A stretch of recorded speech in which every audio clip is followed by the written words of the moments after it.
Dermatovenerologija yra medicinos mokslo šaka apimanti odos, nagų, plaukų, lytiškai plintančių infekcijų diagnostiką, gydymą ir profilaktiką.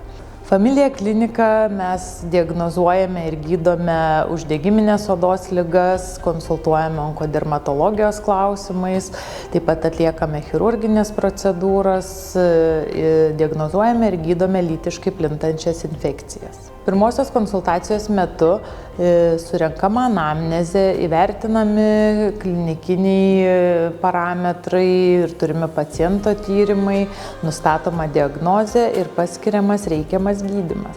Dažniausiai pacientai kreipiasi dėl uždegiminio odos ligų, tokių kaip aknė, rožinė, dėl apgamų, dėl pakitusio odos darinių, dėl nagų grybelio, dėl plaukų slinkimo.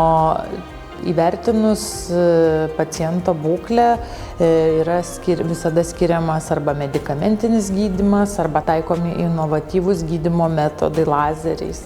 Pavyzdžiui, aknę mes dažniausiai gydome vaistais ir po gydymo galima rekomenduoti pacientams naikinti randelius likusius po aknės frakciniu lazeriu.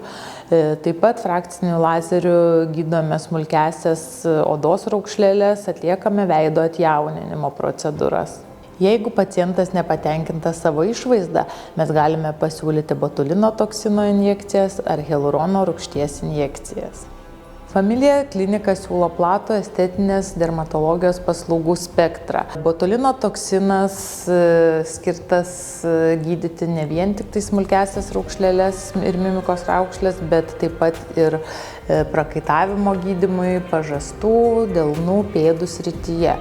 Taip pat atliekame biorevitalizacijos, redermalizacijos procedūras, trombocitais praturtintos plazmos procedūros, plaukų slinkimui gydyti, bei lazerinės estetinės procedūras. Familija klinika rekomenduoju tiems, kas ieško kokybiško gydymo tiek suaugusiems, tiek vaikams, bei kompetentingų specialistų.